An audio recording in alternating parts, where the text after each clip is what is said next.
বিসমিল্লাহির রহমানির রহিম। Hello everyone, আসসালামু আলাইকুম। আপনারা সবাই কেমন আছেন? আলহামদুলিল্লাহ, আমি ভালো আছি। আমার এই ছোট্ট চ্যানেলে আপনাদের সবাইকে স্বাগতম।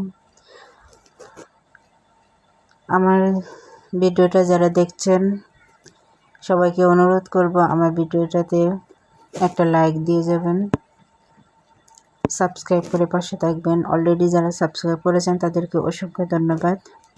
আমার ভিডিওটা যদি ভালো লাগে অবশ্যই একটা কমেন্ট করবেন। তো আজ শুক্রবার সবার দিনটা একরকম যায় না। শুক্রবার কেউ দেখা গেছে যে মাংস পোলাও খায়, আবার কেউ ডাল ভাত, কারোর জন্য আবার ডাল ভাতও জোটে না। শুক্রবার হয়তো অনেকে অনেক রকম ভাবেন কে কী করবেন না করবেন, কিন্তু গরিবের স্বপ্নই থেকে যায়, সবাই সব পারে না। তো আজকে বিরিয়ানি রান্না করব, আমাদের খাওয়ার জন্য আজকে বিরিয়ানি রান্না করব। তো আমি পেঁয়াজটা এখানে বেরেস্তা করে নিচ্ছি। তো হঠাৎ মাথায় আসলো যে আমরা শুধু একা খাবো, আমার চারপাশে যারা আছে, যারা গরিব দুঃখী, যাদের নাকে গ্যারান্টা পৌঁছাবে, তাদের কতটা খারাপ লাগবে সেটা ভেবে রান্নার মাঝখানেই আমি চালটা বাড়িয়ে দিলাম। মশলাপাতি যা যা লাগে সব কিছু বাড়িয়ে দিয়ে আমি বেশি করে রান্না করলাম, যাতে সবাইকে দিতে পারি। যারা আশেপাশে আছে, যারা দেখা গেছে যে গোশত খাওয়ার মতো সামর্থ্য নেই, যারা গোশত পোলাও রান্না করতে পারে না, তাদের কথা ভেবে একটু বাড়িয়ে রান্না করে নিলাম আজকে। আপনারা যারা ভিডিওটা দেখেছেন তারা জানেন যে গেছে শুক্রবারে আমি খিচুড়ি রান্না করে সবাইকে দিয়েছিলাম। তো আজকে সেটাই ভাবলাম যে একটু যখন বিরিয়ানি করছি তখন বাড়িয়ে রান্না করি, সবাইকে দেয়া যাবে, সে ভেবেই রান্না আজকে। তো আমি রান্নাটা শুরু করে দিয়েছি। দেখেন এখানে পেঁয়াজটা ভেজে নিয়ে আমি আদা রসুনটা দিয়ে মশলাটা কষিয়ে নিচ্ছি।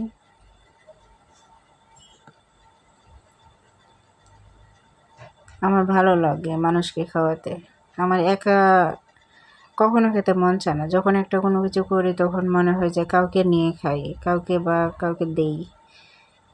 দেখা যাচ্ছে 1 জন 2 জন বা 5 জনকে দিয়ে খেতে মন চায়।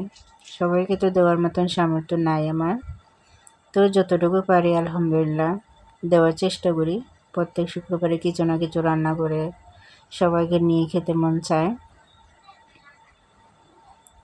তো আমি এখানে বিরিয়ানি মশলাটাও দিয়ে দিলাম। এখানে যে বিরিয়ানি মশলাটা দিয়েছি সেটা আমার নিজের হাতে তৈরি করা, আমার ভিডিওতে দেওয়াই আছে। এই মশলাটা দিয়ে আপনারা রোস্টও তৈরি করতে পারবেন, গোশত রান্না করা যায়, আবার বিরিয়ানি রান্না করা যায়।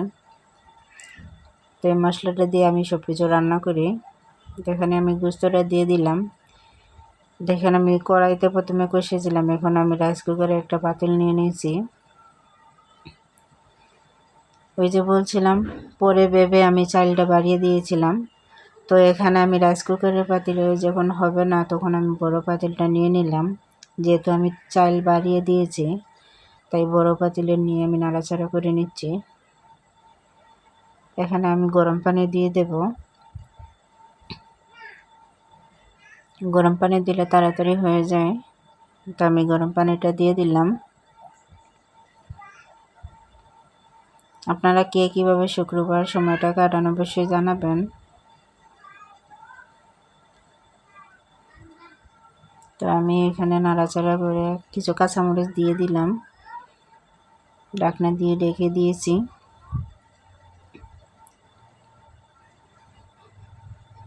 তো ঢাকনাটা উঠিয়ে আমি নাড়াচাড়া করে দিচ্ছি। আবার এখানে ভেজে রাখা আলু দিয়ে দেব, আগে থেকে ভেজে রেখে দিয়েছিলাম। আর আগে থেকে ভেজে রাখা বেরেস্তাও দিয়ে দেব এখানে,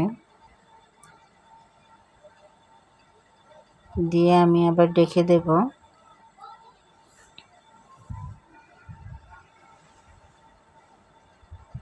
তো আমার দেখেন বিরিয়ানিটা প্রায় কমপ্লিট হয়ে গেছে, একটু সেটা নাই, সেদ্ধ হয় নাই, তো আর একটু আবার ঢেকে দেব।